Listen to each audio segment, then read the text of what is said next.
bienvenue sur la chaîne. Rose.1988. Likez, abonnez-vous à la chaîne pour ne pas manquer les histoires intéressantes. Ma fille n'est jamais venue lorsque j'étais malade, mais ma belle-fille est restée toute la nuit. Le jour de ma sortie. Cela faisait plus de 2 semaines que j'étais allongée sur un lit à l'hôpital général de San Francisco. Ma fille Emily et son mari Daniel avaient cessé de donner des nouvelles, trop occupés, comme une équipe de campagne présidentielle, et apparemment trop débordés pour passer même un simple coup de téléphone, encore moins venir me voir en personne. Ironiquement, c'était ma belle-fille Claire, la veuve de mon fils, qui était présente à l'hôpital tous les jours, faisant des allers-retours entre la maison et ma chambre.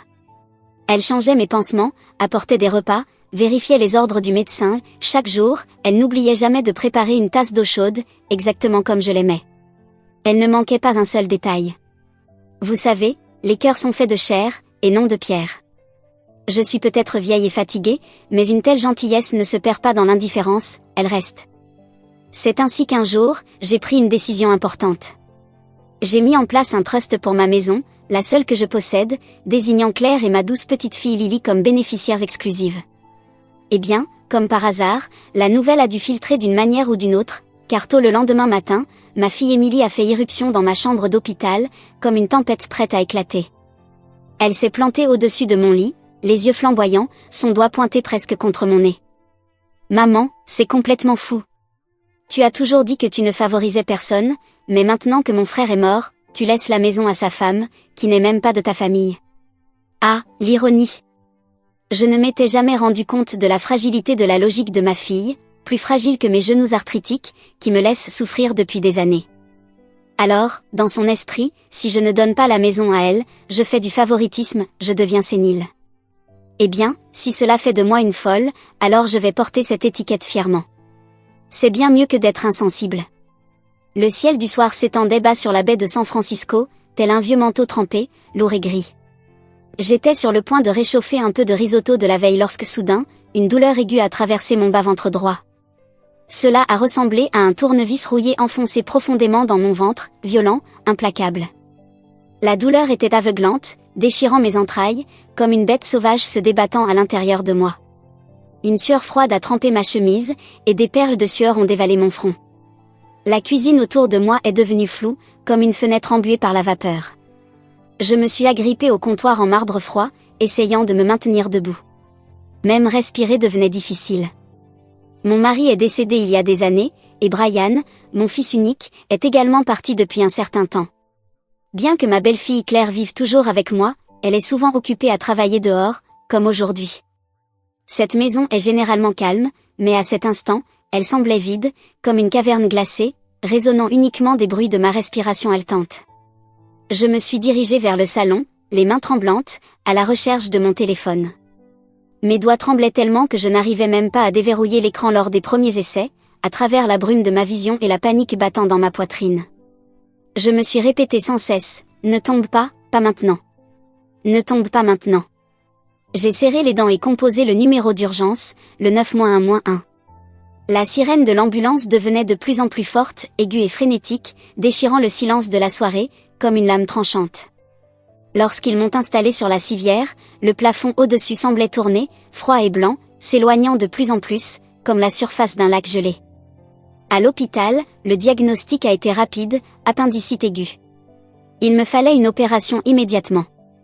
Nous aurons besoin du consentement d'un membre de la famille pour procéder à l'intervention, a expliqué le médecin en parlant à travers son masque N95, son ton calme et concis, sans la moindre émotion. Et quelqu'un devra être là après l'opération. De la famille. Le premier nom qui m'est venu à l'esprit était celui d'Emily, ma fille, ma petite fille que j'ai élevée seule. Celle que j'ai toujours chérie par-dessus tout. Au fond, je savais qu'il y avait peu de chances qu'elle vienne, mais dans de tels moments, quand on est proche du bord, effrayée et souffrante, on cherche encore l'appui du sang. J'étais allongée sur un lit d'hôpital temporaire, l'air lourd de désinfectant, la douleur me tordant le ventre comme du fil de fer barbelé. J'ai composé le seul numéro que je savais pouvoir appeler les yeux fermés, mes mains tremblantes. On dit que les mères on espère toujours que nos enfants prendront soin de nous quand nous serons vieux, mais la vérité, c'est que lorsqu'on est vraiment au fond du gouffre, et qu'on tend la main à quelqu'un, la première personne que l'on appelle en dit long. Le téléphone a sonné plusieurs fois avant qu'elle ne décroche enfin. Maman. La voix d'Émilie avait une lueur de préoccupation, mais elle était surtout précipitée, distraite. Je pouvais entendre le cliquetis d'un clavier et quelqu'un qui l'appelait dans le fond. Qu'est-ce qu'il y a? Je suis en réunion. On a une énorme échéance aujourd'hui. Je ne peux vraiment pas m'absenter. J'ai avalé ma douleur et essayé de garder ma voix calme. Émilie, je suis à l'hôpital. Mon estomac va mal, ils ont dit que c'était une appendicite. Ils ont besoin d'opérer, ils ont besoin de ta signature. Il y a eu une pause. Je pouvais presque l'imaginer en train de regarder sa montre, agacé, calculant. Appendicite. Dieu, c'est tellement soudain. Je ne peux vraiment pas partir maintenant. Maman, mon patron est furieux aujourd'hui. Daniel peut-il y aller? Où est-il? Un froid nouveau m'envahit, un froid qui n'avait rien à voir avec la fièvre. Ma voix se brisa. Tu ne sais pas, il est à San José, en voyage d'affaires. Il ne sera pas de retour avant la semaine prochaine. Ah, d'accord, d'accord. J'avais complètement oublié, je suis dans tous mes états aujourd'hui. Eh bien, fais juste en sorte que les médecins fassent ce qu'ils doivent faire, utilise les médicaments nécessaires. Si quoi que ce soit n'est pas couvert, je ferai un virement. Je te promets que je viendrai dès que je pourrai. Vraiment, s'il te plaît. S'il te plaît. Qu'est-ce que cela signifiait encore pour elle? Une réunion enchaînée sur une autre, et encore une autre, pour elle, dès que possible était comme le chat de Schrödinger, seulement vivant quand elle se souvenait de moi, ce qui, pour être honnête, n'arrivait pas souvent. Je n'avais pas la force de discuter. Le froid que je ressentais à cet instant était plus profond que toute douleur physique. Très bien, dis-je tout bas, et raccroché. Mes yeux brûlaient. Le moniteur à côté de mon lit bipait régulièrement, d'un son impassible. Cela ressemblait à une sentence que je n'osais pas prononcer à haute voix, tu es seul. Qui d'autre pouvais-je compter si ce n'était Émilie et Daniel? Soudain, le visage de Claire est apparu dans mon esprit. Après la mort de Brian, elle était restée. Juste elle et la petite Lily sous ce toit vieillissant, avec moi. Une mère célibataire, tenant tout ensemble sans jamais se plaindre. La vie n'était pas facile, loin de là, mais elle n'en faisait jamais un problème pour moi. Nous n'étions pas vraiment proches, du moins pas de la manière dont les gens s'attendent à ce qu'une famille le soit. De l'extérieur, on aurait dit deux colocataires, polis, séparés, respectueuses de l'espace de l'autre.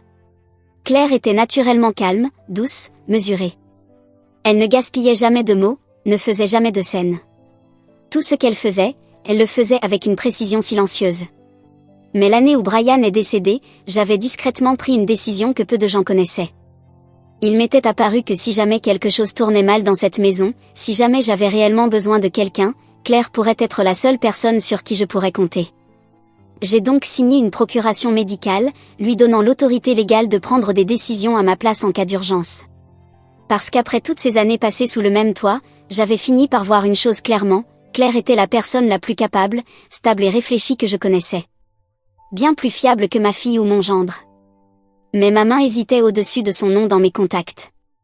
Elle avait son propre travail, son propre enfant à s'occuper. Était-ce vraiment juste de la charger de cela? Mais les médecins attendaient toujours. L'opération ne pouvait plus être retardée. Je n'avais pas le choix, alors j'ai appelé. Ma poitrine se serrait en attendant, ne sachant même pas quoi dire. Mais la ligne n'eut à peine le temps de sonner une fois avant qu'elle ne décroche. Martha, ça va? Tu n'as pas l'air bien. Sa voix arriva, remplie de préoccupation, sincère et indiscutable. Je suis restée figée un instant. Cette réaction. Ce n'était pas ce à quoi je m'attendais. Je lui ai donné tous les détails en essayant de rester calme, mais je n'ai même pas eu le temps de finir avant qu'elle ne me coupe, la voix pleine d'urgence. Martha, ne t'inquiète pas, je suis en route. Envoie-moi le nom de l'hôpital, le service, l'adresse, tout. Je vais déposer Lily chez Catherine, et ensuite je viens tout de suite. Il n'y avait aucune hésitation, aucune excuse, juste de l'action. Lorsque j'ai raccroché, quelque chose en moi s'est réveillé. Une étrange douleur, à la fois un soulagement, de la culpabilité, mais aussi de la chaleur. Ce n'était pas que j'avais besoin de me reposer sur elle, c'est que je n'aurais pas dû avoir à faire cela. Cela aurait dû être le moment d'Émilie et Daniel. C'est drôle comme on place toujours nos espoirs dans les mauvaises personnes, jusqu'à ce que la réalité nous corrige. Moins de 40 minutes plus tard, la porte des urgences s'est ouverte. Claire est entrée en courant, haletante, le front couvert de sueur. Elle avait clairement couru tout le long. Dès que ses yeux ont croisé les miens, moi, pâle et replié sur le lit, son expression a craqué. Des larmes ont monté dans ses yeux. Elle s'est précipitée à mon côté, sa voix tremblante. « Martha, comment tu te sens? Tu as encore mal ?» Elle s'est penchée, a pris ma main glacée entre les siennes. Son toucher était chaud, apaisant. C'était comme si quelque chose à l'intérieur de moi se relâchait tout d'un coup. L'impuissance, la douleur, presque prête à se déverser en larmes. « Claire, tu es là, murmurai-je, la voix rauque et sèche. Elle n'a pas perdu de temps avec des paroles réconfortantes. Elle s'est immédiatement tournée vers les médecins, a pris les informations, a vérifié les formulaires et signé les papiers de consentement d'un geste rapide et confiant. Sa signature était ferme, précise. Aucune hésitation, pas une seule. Elle a tout pris en charge, coordonné avec les infirmières, confirmé mon admission, payé les frais nécessaires. Elle était parfaitement efficace, comme si elle avait été formée toute sa vie pour ce moment. Et moi, j'étais là, impuissante, enfantine, essayant juste de rester éveillée. Claire ne se contentait pas de m'aider. Elle me soutenait comme un filet, douce mais forte, prête à attraper ce qui était sur le point de se briser. Avant qu'il ne me transporte en chirurgie, elle s'est penchée près de moi et m'a murmuré à l'oreille, sa main toujours serrée autour de la mienne.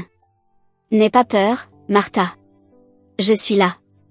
Tout va bien se passer. » Alors que l'anesthésie se propageait dans mes veines, floutant les bords de la pièce, je m'accrochais à la dernière image que je pouvais voir. Ses yeux pleins de larmes, stables et chaleureux, illuminés de la force que j'avais presque oublié qu'elle possédait. Dans cet hôpital froid et stérile, elle était la seule lumière restante. Et d'une manière ou d'une autre, cela suffisait. L'opération s'est bien passée. À mon réveil, le ciel dehors était noir comme de l'encre. Une petite lampe de chevet éclairait la pièce, projetant une lumière douce, laiteuse, sur les murs blancs de l'hôpital. Claire s'était endormie à mon chevet, la tête reposant sur ses bras repliés. Elle portait encore la même veste légère que plus tôt, ses cheveux en bataille, son visage pâle et tiré par l'épuisement. Il était clair qu'elle n'avait pas dormi une seule seconde toute la journée. Dehors, par la fenêtre, San Francisco scintillait au loin, une éclatante débauche de couleurs et de lumière, comme si quelqu'un avait renversé une palette de peintre. Les lumières de la ville dansaient paresseusement sur le verre. À l'intérieur de la pièce, tout était calme. Les seuls bruits étaient le bip régulier du moniteur cardiaque et la respiration tranquille de Claire, lente et régulière. J'ai bougé un peu les doigts. Le léger bruissement des draps la réveilla. Ses yeux s'ouvrirent en un éclair. Elle cligna des yeux, frotta les coins de ses yeux avec le dos de sa main, encore partagée entre le sommeil et l'inquiétude. Dès qu'elle me vit réveillée, elle se pencha vers moi, sa voix rauque, mais empreinte d'une sollicitude indéniable, répondit. « Tu es réveillée, comment te sens-tu? Ça fait toujours mal? Est-ce que je dois appeler l'infirmière ?» Ces questions arrivèrent en rafale, urgentes mais tendres. Je secouai la tête. Ma gorge était sèche comme de la poussière. Elle se leva immédiatement, versa un peu d'eau chaude dans un thermos, trempa un coton-tige et le toucha délicatement à mes lèvres. « Le médecin a dit que tu ne devais pas boire pour l'instant, mais je vais t'aider à humidifier ta gorge, » expliqua-t-elle doucement, se mouvant avec soin comme si elle avait peur que je me brise. En voyant les ombres profondes sous ses yeux, une douleur étrange se leva dans ma poitrine. « Claire, c'est trop pour toi, tu ne devrais pas avoir à tout porter ça. » Elle sourit, timide mais chaleureuse. « Ne dis pas ça, Brian est parti, mais tu es toujours ma famille. Tu es la grand-mère de Lily, tu prends soin de toi, c'est ça qu'une famille fait. » Elle marqua une pause, un éclair de tristesse traversa ses yeux, mais il fut vite englouti par une détermination calme. « Le médecin a dit que tu seras sur pied dans quelques jours. Concentrons-nous sur ta guérison, d'accord ? » Elle ne mentionna pas Émilie, aucun mot. Et je ne demandais rien. Certaines choses ne doivent pas être dites. Les prononcer à haute voix ne ferait que transformer des vérités silencieuses en bruit gênant. À ce moment-là, la porte s'ouvrit en grinçant. Une petite silhouette se glissa dans l'espace. Lily. Dès qu'elle aperçut Claire, elle murmura. « Maman. » Puis se faufila jusqu'à mon lit. Ses grands yeux sombres me regardaient avec une inquiétude timide. « Grand-maman, est-ce que ça fait toujours mal ?» demanda-t-elle doucement. Claire l'entoura de son bras, lui murmurant. « Grand-maman a subi une opération. Gardons nos voix basses pour qu'elle puisse se reposer. » Lily acquiesça gravement, et de son petit sac à dos, elle sortit un bonbon enveloppé dans du papier brillant, qui scintillait sous la lumière de la lampe. Elle le déposa sur l'oreiller à côté de moi. Tiens, grand-maman, si tu manges ça, tu n'auras plus mal. Sa voix était claire et douce, comme une cloche de vent effleurant la partie la plus douce de mon cœur. Je les regardais toutes les deux, l'une tenant bon, l'autre s'approchant, et quelque chose bougea profondément en moi, quelque chose que je ne pouvais pas nommer. Après la mort de Brian, il n'y avait eu qu'elles deux, seules. Mais jamais brisées. Claire n'a jamais refait sa vie, n'a jamais tourné le dos. Elle a porté tout le poids silencieusement et avec force, sans chercher une échappatoire. Moi, en tant que belle-mère, j'avais si peu fait. Un peu d'argent ici et là, peut-être, mais véritablement prendre soin, véritablement m'inquiéter. J'avais toujours mis une barrière dans mon esprit. Je gardais une distance, elle n'était pas ma fille, pas de sang, nous n'étions pas vraiment une famille. Il y avait toujours cette ligne, fine mais ferme. Mais maintenant, quand j'étais au plus bas, dépouillée de tout, fierté, force, indépendance, quand j'avais besoin de quelqu'un pour simplement rester, ce n'était pas la fille que j'avais élevée qui était là. C'était Claire, celle que je pensais être de l'autre côté de la ligne. C'est elle qui a franchi cette ligne et qui n'a jamais regardé en arrière. Les 2 semaines suivantes sont devenues un chapitre de ma vie que je n'oublierai jamais. Calme, sobre et étrangement clarificateur. Comme je l'avais imaginé, Émilie et Daniel n'étaient nulle part à l'horizon. Trop occupés, trop importants, trop demandés pour être présents. Émilie est venue 2 fois, seulement 2 fois. La première, c'était le jour après mon opération. Elle entra dans la chambre avec un panier de fruits importés, des pommes encore avec leurs autocollants brillants. Aucune d'elles n'avait été pelée, encore moins offerte. Elles étaient plus décoratives qu'alimentaires. Elle portait une robe tailleur et des talons qui claquaient avec assurance, son maquillage impeccable, comme si elle venait de sortir d'une conférence financière. « Maman, comment tu te sens ? Je ne peux vraiment pas rester, j'ai un appel Zoom avec un client en Europe cet après-midi, je voulais juste passer rapidement. » Elle parlait tout en consultant son téléphone, ses yeux à peine effleurant les miens, ne s'attardant jamais plus de 3 secondes. Je la regardais, ma bouche tremblant, incertaine de ce que je voulais dire. Finalement, je laissai échapper un soupir. « Vas-y, murmurai-je. Le travail passe avant tout. » Elle souffla visiblement de soulagement, non pas de culpabilité, et se dirigea directement vers la porte. « Si quoi que ce soit se passe, appelle-moi ou fais en sorte que Claire me contacte, d'accord ?» Ses talons résonnèrent dans le couloir, aigus et creux. Le parfum qu'elle laissait en suspension dans l'air demeura longtemps après que la porte se soit fermée, un rappel de sa visite, plus de parfum que de substance. La 2e fois qu'elle vint, c'était juste avant ma sortie. Pas de panier de fruits cette fois. Elle entra, dit rapidement. « Tu as l'air beaucoup mieux. » Puis elle enchaîna avec un monologue, ses calendriers surchargés, les voyages d'affaires sans fin de Daniel, combien les frais d'hôpital avaient été élevés, et comment le coût de la vie en Californie était devenu fou. Elle continua, sous couvert de plaintes, mais le message était toujours le même, elle était fatiguée. Il avait aussi la vie dure. Je restais là, écoutant, fixant le plafond, et n'importe quel petit espoir tenace que je m'étais accroché finit par céder. Silencieusement, complètement. Quant à Daniel, il ne m'appela qu'une fois, le 3e jour de mon séjour à l'hôpital. « Je suis vraiment désolée, Martha, je suis à Seattle en ce moment, mais je te promets que je vais me rattraper dès que je serai de retour. » Il ne le fit pas. Ils étaient toujours occupés, toujours à gravir les échelons, à courir après les primes, à rester en tête.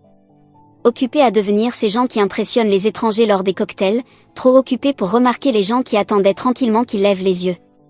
Alors que le soleil filtrait doucement à travers les stores de mon hôpital, projetant des ombres tachetées sur les draps comme des coups de pinceau sur une toile ancienne, il devint douloureusement clair, magnifiquement clair, la personne qui soutenait mon monde n'était pas Émilie. Ce n'était sûrement pas Daniel. C'était Claire. Le jour où j'ai quitté l'hôpital, l'infirmière me conduisit à l'entrée de l'hôpital. Le soleil était tellement éclatant que mes yeux en pleuraient, mais tout ce à quoi je pouvais penser, c'était une seule chose, je vais enfin pouvoir dormir dans mon propre lit. Claire était déjà là, m'attendant, avec Lily à ses côtés. La petite fille se précipita vers moi comme un écureuil, s'accrochant à mes jambes, murmurant.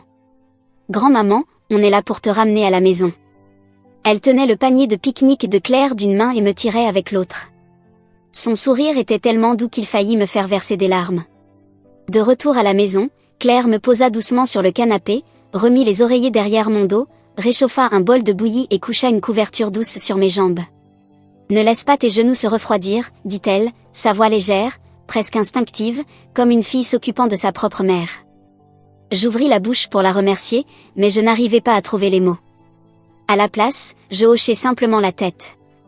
Nous étions bien au-delà de l'échange poli. Elle ne faisait jamais rien pour la reconnaissance, ne demandait rien en retour. Émilie, quant à elle, ne se montra pas du tout ce jour-là. Elle envoya un message texte de 5 mots. « Tout va toujours bien ?» Pas même une phrase complète. Je répondis. « Tout va bien », et ce fut tout. Le silence radio. Elle ne répondit jamais. Je pensais que, comme d'habitude, elle était probablement trop occupée encore. Mais le lendemain, elle me surprit. Elle arriva en tenue de bureau, sans fleurs, sans fruits, juste un dossier manille et une odeur de parfum trop fort.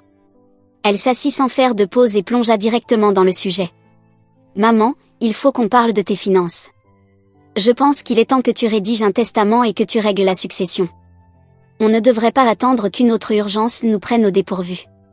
Tu es encore lucide, c'est le meilleur moment pour planifier. » Elle dit tout cela sans cligner des yeux, d'un ton professionnel, calme, autoritaire et « c'est pour ton bien ». Avant que je puisse dire un mot, elle feuilletait déjà des graphiques codés par couleur, parlant comme si elle faisait une présentation à un client, sauf que cette fois, le client était sa propre mère. Et pendant un moment, je suis restée là, écoutant, entendant tout, mais ne ressentant rien. L'air dans la pièce devint froid, pas à cause de la température, mais à cause du silence, de l'efficacité clinique de tout cela. C'est alors que Claire entra dans la pièce, portant du thé. Elle s'arrêta un instant lorsqu'elle entendit la voix d'Émilie, prête à se retourner et à partir, mais je l'arrêtai. « Claire, reste, dis-je. » Elle s'immobilisa, surprise. Je la regardai, ma voix calme mais sans la moindre incertitude. « Je sais que tu as des idées, tu en as toujours. Tu aimes organiser les choses pour les gens, pour les résultats. Mais cette fois, je ne vais pas suivre ton scénario. » Émilie haussa un sourcil, offrant un sourire sec. « Mon scénario ? Tu penses que je dépasse les limites ? » Je ne répondis pas. Je dis simplement. Je pense que j'ai le droit de décider de ce qui arrive à ma maison, ma vie et ce que je laisse derrière. Et je ne pense pas qu'une personne qui a été absente tout ce temps ait le droit de venir à la fin et de me remettre une liste de choses à faire. Ses yeux se firent sombres, comme un verre de vin rouge renversé mais pas encore renversé, calme en surface, mais quelque chose de souillé en dessous. Nous étions là, moi d'un côté d'un mur invisible, elle de l'autre, nous nous voyions clairement, mais les mots ne passaient plus. « Alors, c'est une question de culpabilité ?» demanda-t-elle, la voix acerbe. « Tu dis que je n'en ai pas fait assez ?» Je ne répondis pas. Je n'en avais pas besoin. Elle se leva, ramassa son dossier. « Très bien, message reçu. J'espère que tu ne regretteras pas cela. » Et sur ces mots, elle se retourna brusquement et quitta la pièce, chaque pas de ses talons frappant le parquet comme un marteau de juge. Jugement rendu, verdict prononcé. Le silence qu'elle laissa derrière elle était plus fort que tout ce qu'elle avait dit. La porte se ferma, un instant passa, puis Lily jeta un œil autour du coin de la porte. « Elle est encore en colère ?» demanda-t-elle en chuchotant. Claire la souleva doucement. « C'est bon, ma chérie. Tante Émilie est juste un peu fâchée. Elle ira mieux dans quelques jours. » Cette nuit-là, je me retrouvai assise près de mon lit, mon vieux carnet sur les genoux, les pages que j'avais feuilletées des dizaines de fois. Sur la couverture intérieure, j'écrivis quelque chose que je n'avais jamais pensé écrire. Je croyais que l'amour finissait toujours par retrouver son chemin, mais la vie a une manière de te réveiller. L'encre était encore humide lorsque je refermai le carnet, mais à l'intérieur, pour la première fois depuis longtemps, je ressentis quelque chose de proche de la paix. La rue où je vivais était calme, de ce type de voisinage où personne ne s'approchait trop, mais tout le monde remarquait quand quelqu'un finissait à l'hôpital ou quand quelque chose de grand arrivait. Les gens se souciaient juste assez pour poser des questions. Une semaine après mon retour à la maison, Claire me poussait en fauteuil roulant dans le jardin pour que je prenne un peu de soleil. La lumière caressait ses épaules, douce et chaleureuse. Je la regardais et réalisais qu'elle n'était plus cette étrangère polie, distante. Cet après-midi-là, notre vieille voisine, Hélène, s'arrêta avec une boîte de scones de la boulangerie. Elle essuya ses mains sur ses jeans et sourit en me les tendant. « On a tous dit, » rigolait-elle, « ta fille doit être vraiment occupée ces derniers temps. On ne l'a presque pas vue à l'hôpital. » Je souris sans répondre, serrant ma tasse un peu plus fort, mes doigts froids contre la céramique. Hélène continua, « Mais ta belle-fille, elle a été vraiment gentille et attentionnée.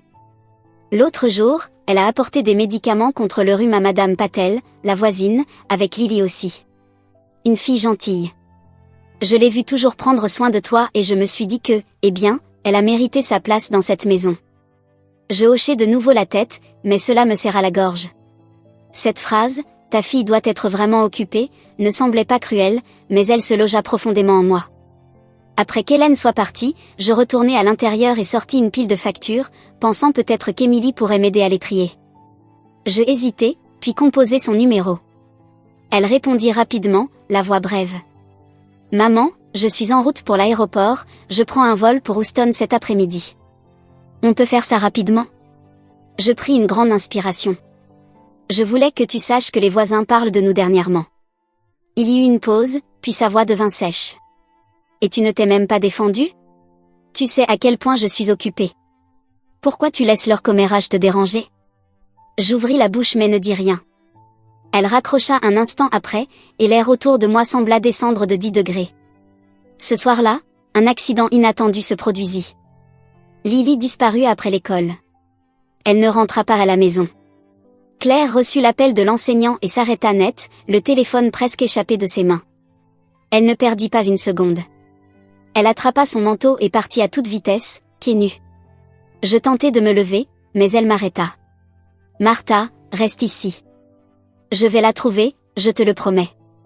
Je restai là, à la porte, et la regardai courir sur l'allée, son visage pâle et ses yeux fous de peur. Mon cœur se serra si fort que je crus qu'il allait se fendre en deux. Je pris le téléphone et appelai Émilie. Émilie, Lily n'est pas rentrée, elle est disparue en revenant de l'école. Claire est partie la chercher. Elle se tut pendant quelques instants, puis répondit d'un ton plat. Il n'y a pas des caméras près de l'école? Regarde les vidéos, maman. Ce n'est pas quelque chose dont tu dois m'appeler. Et elle raccrocha, comme ça. Je restai là, tenant le téléphone bien après que l'appel se soit terminé, ma main refusant de le lâcher. Un petit truc qu'elle avait appelé, un détail, mais c'était sa nièce, la seule enfant de son frère. Et apparemment, ce n'était pas assez important pour qu'elle s'en soucie. Ce moment-là, quelque chose en moi se brisa. Ou peut-être que quelque chose se clarifia enfin. Je n'avais jamais vu la vérité aussi clairement. Claire revint au crépuscule, tenant Lily dans ses bras, la serrant contre elle comme si elle venait de la sortir d'un bâtiment en feu. Elle est allée dans le mauvais sens, elle s'est retrouvée dans un autre quartier, loin de l'école. Sa voix se brisa, son visage strié de larmes. J'avais tellement peur. Je m'agenouillai et la pris dans mes bras. Tu vas bien, murmurai-je. C'est tout ce qui compte. Cette nuit-là, Claire ne quitta pas ma porte. Elle s'assit là, silencieuse, tenant l'un des petits barrettes de cheveux de Lily entre ses doigts, les yeux vides. Je ne savais pas ce que je ferais si je ne la retrouvais pas, murmura-t-elle. Je n'ai jamais eu aussi peur de ma vie.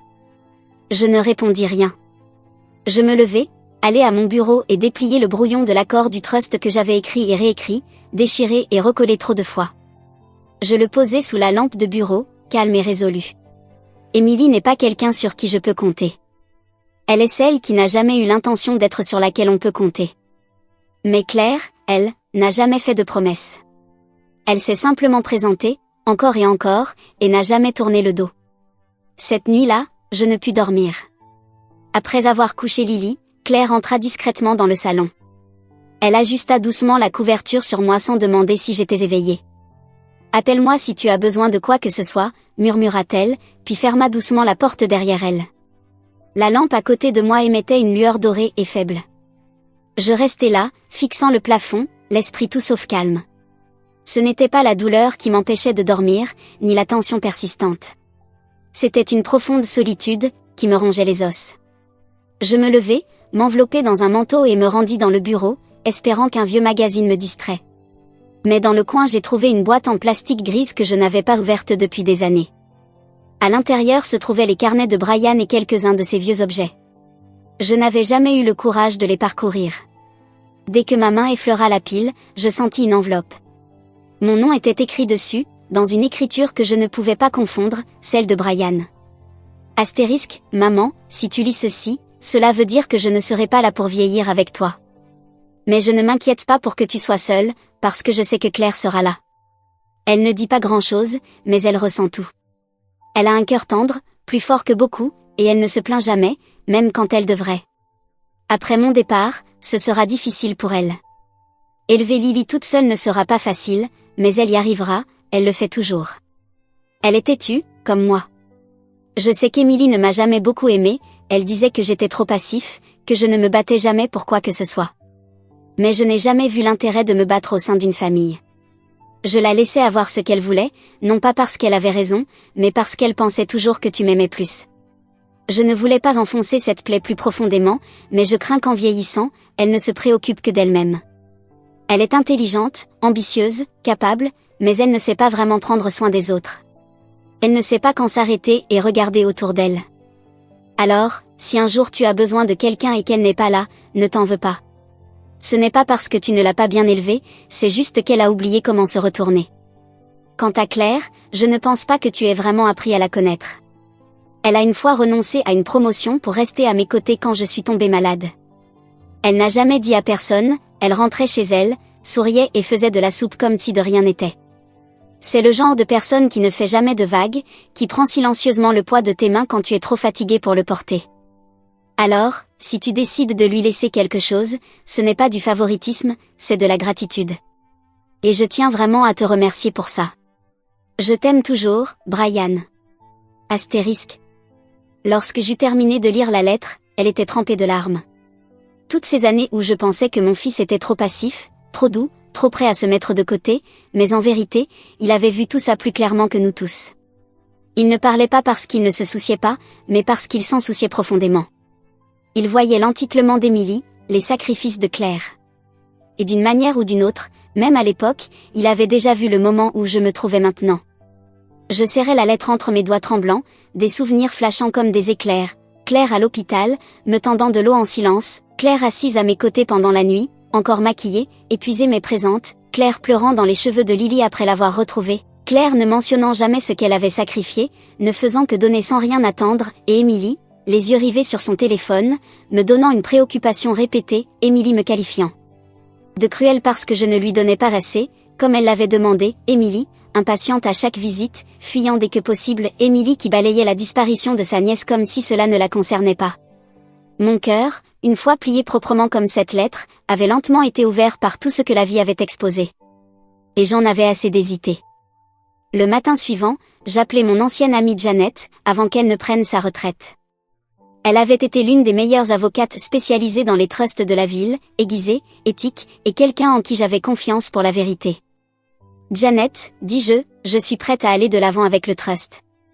Il y eut une pause à l'autre bout du fil, puis elle répondit, tu as enfin pris ta décision? Je hochai la tête, bien qu'elle ne puisse pas le voir. Je ne veux plus attendre. La vie est trop courte, certaines choses, si tu ne les clarifies pas, tu n'auras jamais l'occasion de le faire. Ce même jour, je la rencontrai dans son petit bureau confortable en ville. Elle me guida à travers les bénéficiaires, les titres de propriété, les détails de la surveillance par un tiers, tout ce que j'avais besoin de savoir. J'écoutais attentivement, absorbant chaque mot comme une élève préparant l'examen final de sa vie. Quand je signais, Claire ne le savait pas. Tout ce qu'elle savait, c'est que lorsque je rentrais chez moi ce soir-là, j'étais un peu plus silencieuse que d'habitude, mes yeux un peu rouges aussi. Elle me tendit une tasse de thé, comme elle le faisait toujours. Je la pris dans mes deux mains et dis doucement. Merci.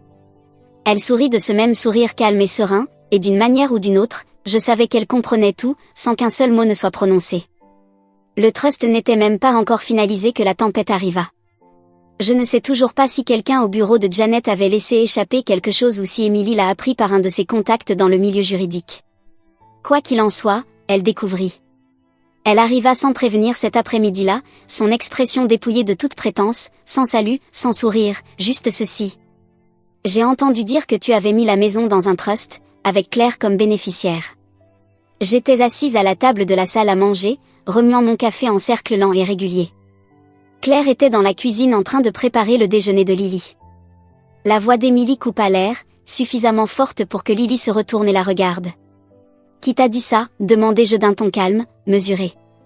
Peu importe, répliqua TL, en frappant une pile de papier sur la table. Je suis là pour te dire que si je pense que tu prends des décisions irrationnelles, je demanderai une évaluation de ta compétence mentale. Je ne sciais pas, mais Claire sortit de la cuisine, son visage visiblement pâle. Émilie, c'est excessif, dit-elle doucement, mais il y avait une pointe dans sa voix que je n'avais jamais entendue auparavant. Émilie fit un petit sourire froid, tout dents, sans chaleur. Je m'assure simplement que ma mère prenne la plus grande décision de sa vie avec un esprit clair et non sous l'effet d'une manipulation émotionnelle. Avant que je puisse répondre, Claire se dirigea vers moi, glissa doucement les papiers à travers la table vers Émilie et dit « Si ça te donne la paix d'esprit, je me retirerai. Je n'ai jamais demandé cette maison. Je ne l'ai jamais attendue. » Ses yeux étaient rouges, mais elle ne pleurait pas. Elle n'était pas faible. Elle refusait simplement de se battre pour quelque chose qu'elle ne croyait pas nécessaire de combattre. À ce moment-là, tout m'apparut clairement. Le retrait silencieux de Claire n'était pas une capitulation, c'était du respect. L'agression d'Émilie n'avait rien à voir avec l'équité, c'était de l'entitlement, la croyance que tout devait lui revenir par défaut. Je me levai, une main sur le dossier de ma chaise, ma voix plus assurée qu'elle ne l'avait jamais été. « Émilie, dis-je, si tu es venue aujourd'hui pour tester ma santé mentale, laisse-moi te rassurer, je suis tout à fait lucide, bien plus que tu ne le réalises. » Elle ouvrit la bouche pour répliquer, mais je ne lui laissai pas l'occasion.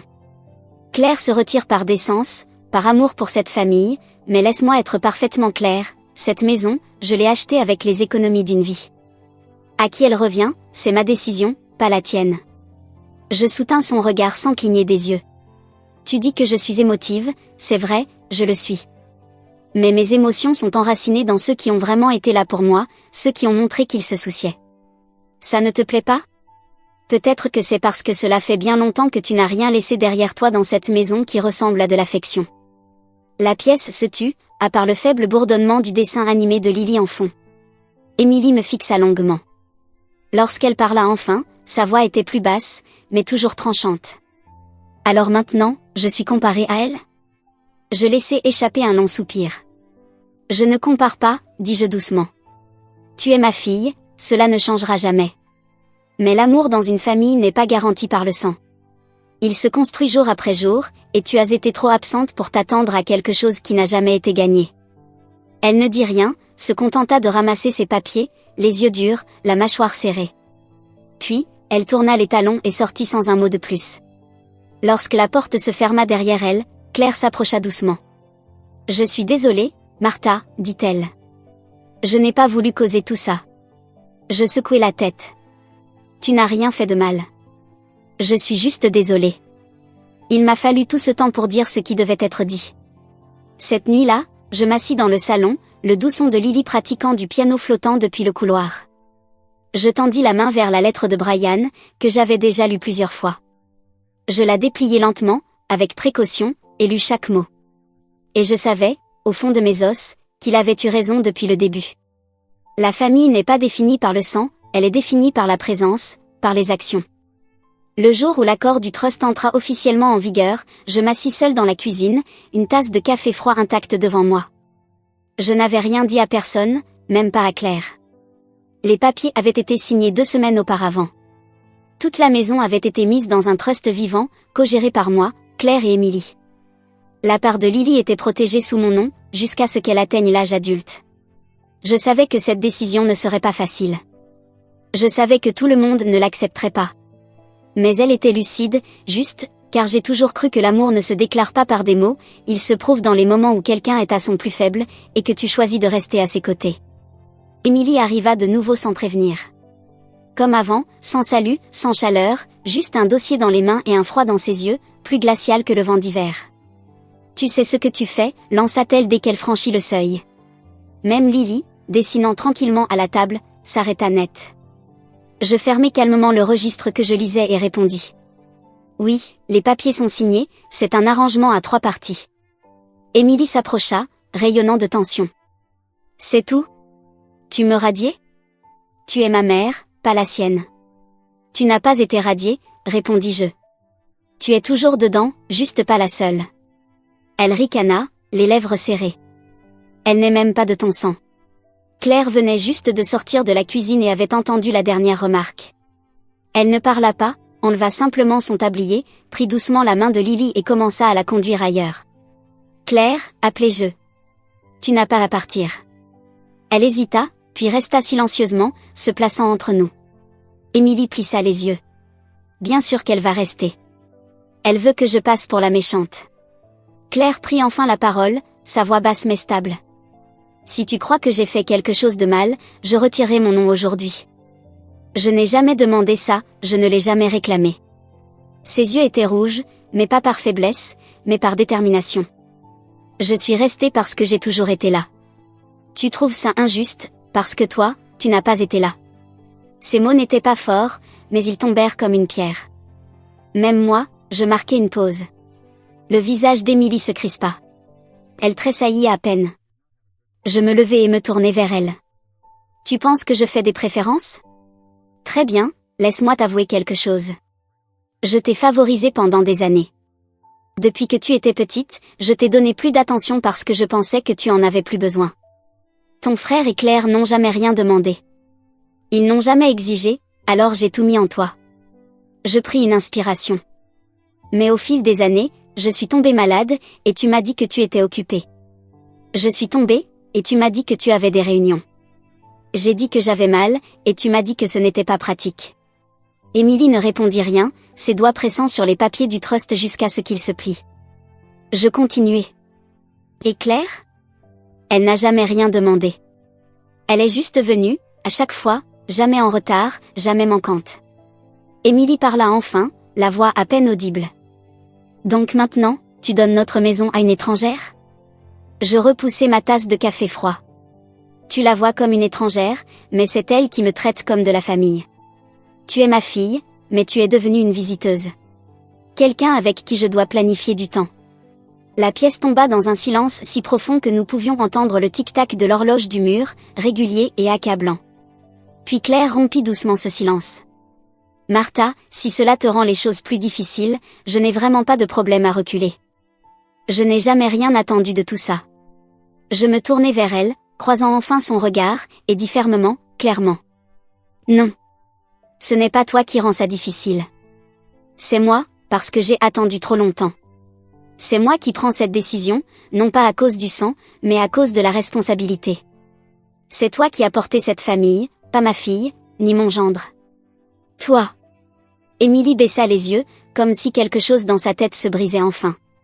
Cette fois, elle ne cria pas, ne se défoula pas. Elle resta immobile pendant un long moment, puis demanda doucement. Alors c'est ça, ce que la famille signifie pour toi maintenant? Je hochai la tête. Je veux que tout le monde dans cette maison comprenne que l'amour n'est pas hérité. Il se gagne par la présence et le soin. Émilie ne dit plus rien.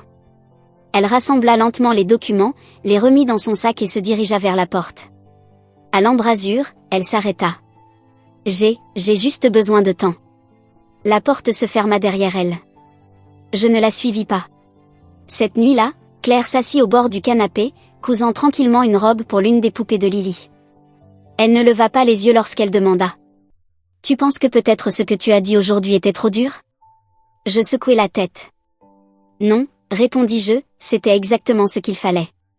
Si elle doit se réveiller, ça doit faire un peu mal d'abord. » Je regardai par la fenêtre, la pleine lune calme dans le ciel, et pour la première fois de ma vie, je me sentis légère, comme si parfois, la seule façon d'avancer, c'était de finalement arrêter de porter le passé.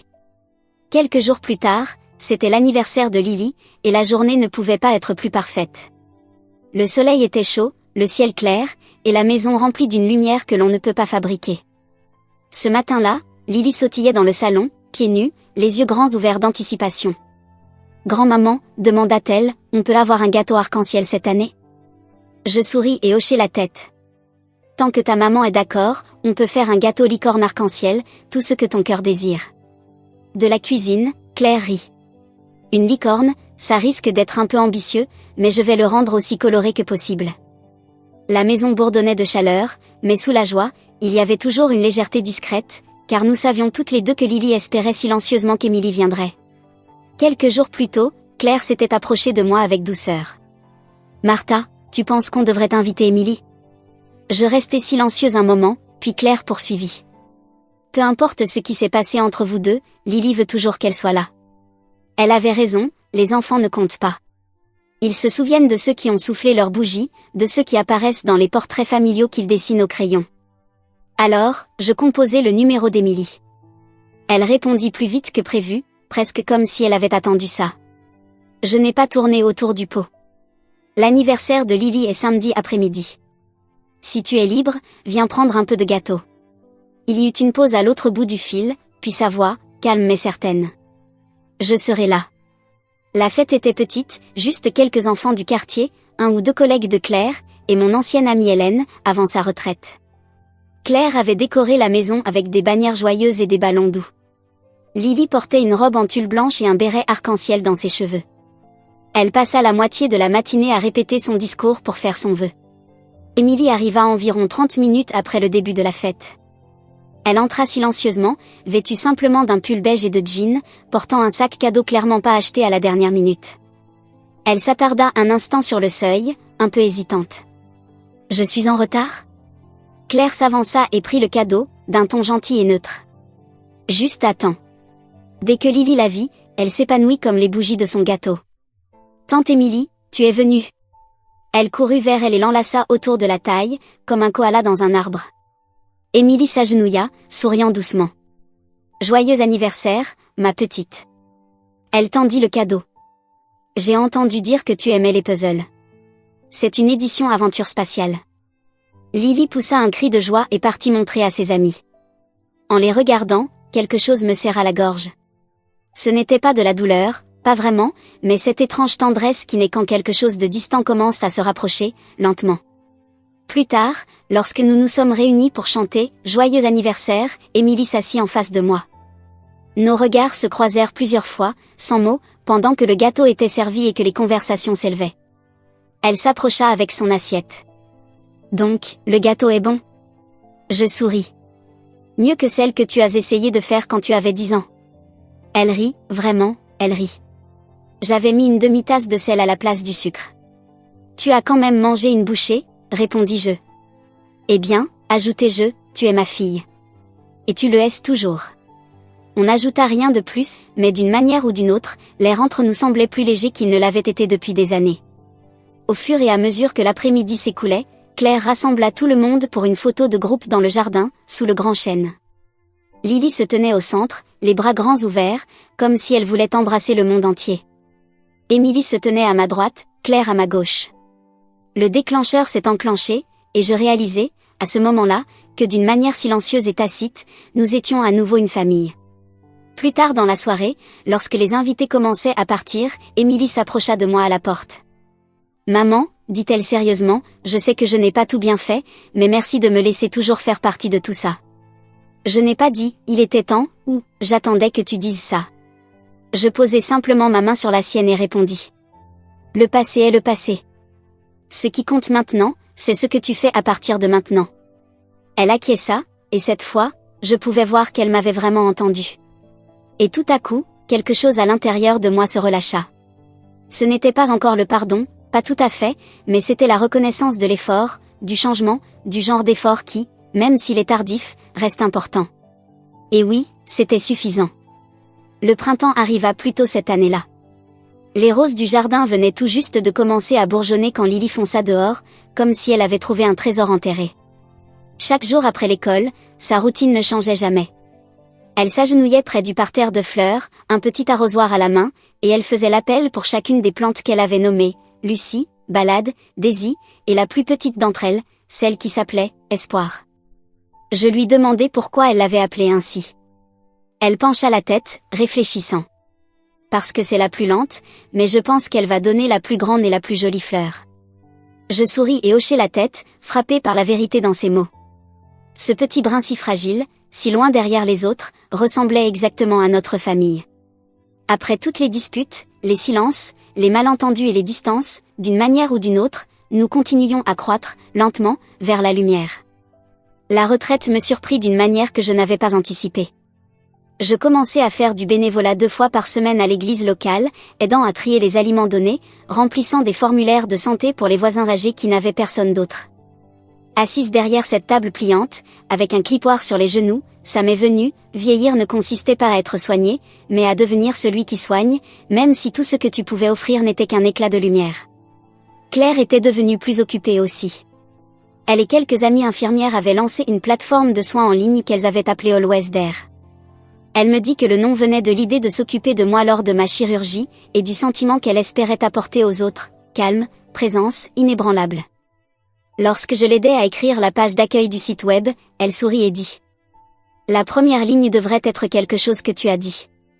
L'amour n'est pas hérité, il se gagne par l'action. Je ne répondis pas tout de suite. Je la regardais taper ces mots et, pendant un instant, quelque chose de chaleureux flutra dans ma poitrine. Et Émilie? Elle changea, pas dans un grand arc dramatique de rédemption cinématographique, pas de pleurs sous la pluie, juste de petits changements réguliers, des racines silencieuses poussant doucement dans le sol. Elle commença à m'appeler le week-end, parfois juste pour dire qu'elle n'était pas en déplacement et qu'elle aimerait m'emmener à une exposition au musée.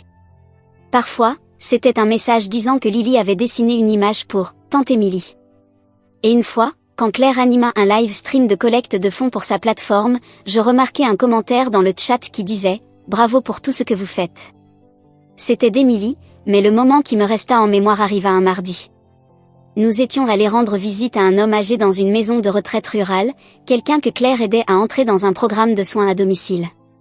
Ses jambes ne le soutenaient plus, et sa parole venait par brefs éclats, mais tout de même, Claire ajusta son lit avec un sourire, discutant doucement quand il parlait de sa jeunesse. Ses yeux s'illuminèrent comme des fenêtres capturant la lumière de l'après-midi. Émilie était venue juste pour déposer quelques fournitures. Elle se tenait près de la porte, son téléphone en main, clairement en attente d'un message de travail. Mais alors l'homme tourna son regard vers une vieille photo sur sa table de chevet. Dans cette photo, un jeune garçon était assis sur les genoux d'une femme fatiguée mais souriante. « Ma mère, dit-il. Elle m'a élevée seule, a travaillé 3 emplois, sautait des repas pour que je puisse avoir du lait. Elle est morte avant que je puisse lui offrir quelque chose de bien. J'ai toujours pensé que j'avais plus de temps. » Sa voix se brisa sur le dernier mot. La pièce se figea. Je ne me tournai pas vers Émilie, mais je sentis le silence se modifier. Du coin de l'œil, je la vis lentement abaisser son téléphone, puis elle le prit silencieusement et se dirigea sans un mot vers le lit. Elle souleva doucement la couverture de l'homme âgé et la remit sur ses épaules. Sur le trajet de retour, nous passâmes des champs sans fin qui brillaient d'or sous la lumière du soir. Émilie était assise sur le siège passager, regardant par la fenêtre. Après un long silence, elle dit doucement: « Maman, quand j'étais petite, je ne pensais pas que tu faisais beaucoup pour nous, que tu avais fait de grands sacrifices. Je pensais juste que tu étais maman, comme une sorte de machine qui ne se fatiguait jamais, qui ne devenait jamais triste. Mais tu étais fatiguée, n'est-ce pas ?» Mes mains se crispèrent sur le volant. Je ne répondis pas par hésitation, mais parce que je n'en avais pas besoin. Il l'avait enfin vue, il l'avait ressentie. Elle ne cria pas, ne dit pas qu'elle était désolée, mais je savais qu'elle l'était. Quand nous rentrâmes chez nous, elle s'assit longtemps à la table, silencieuse. Puis, sans crier gare, elle leva les yeux et dit: « Claire, merci de t'être occupée d'elle toutes ces années. » Claire parut surprise, mais sa réponse fut douce, comme toujours. « Ne me remercie pas, nous sommes une famille maintenant, et à partir de maintenant, nous le serons toujours. » Émilie me lança un coup d'œil, ne dit rien d'autre, mais hocha la tête, et cela suffisait. Les dimanches après-midi sont un peu différents maintenant, et d'une manière ou d'une autre, ils sont devenus ma partie préférée de la semaine. Notre jardin, autrefois le plus calme du quartier, est désormais le plus animé. Claire est dans la cuisine, les manches retroussées, orchestrant un poulet rôti comme une symphonie. Émilie est au comptoir à côté d'elle, en train de fouetter une vinaigrette, tout en plaisantant à moitié sur la façon dont la feuille de calcul de mathématiques de Lily a fini par baver sur les serviettes en lin. Et Daniel, oui, ce gendre si insaisissable, est dehors avec Lily, tous deux couverts de bulles après une expérience scientifique qui a complètement raté, mais de façon hilarante. Son rire résonne plus fort que le sien. Je suis assise dans ma vieille chaise en osier sous l'oranger, une couverture douce sur les jambes, une tasse fumante de thé au citron dans les mains. Les feuilles bruissent doucement dans la brise, projetant des ombres espiègles sur le chemin de pierre. En arrière-plan, le cliquetis des ustensiles, les éclats de rire de Lily et Claire qui appellent depuis la cuisine. « Émilie, goûte ça, dis-moi si c'est trop salé. » Sa voix ne porte plus seulement de la distance, elle porte de l'appartenance. Je ferme les yeux et respire le soleil, laissant sa chaleur effleurer mon visage. Et à cet instant, je me demande, qu'est-ce qui pourrait être mieux que ça? Je ne suis plus la femme allongée dans un lit d'hôpital, attendant un téléphone qui ne sonnait pas. Je ne mesure plus l'amour en fonction de gestes qui arrivent trop tard ou pas du tout. Je ne lutte plus avec la culpabilité de ce qu'il faut laisser, qui favoriser, ou si le sang seul fait une famille. Je suis Martha Green, une femme qui comprend enfin ce que signifie être aimée, plus important encore, comment choisir l'amour. Chaque pas que j'ai fait pour arriver ici en valait la peine. Cette vie, ma vie, n'a pas été vécue en vain.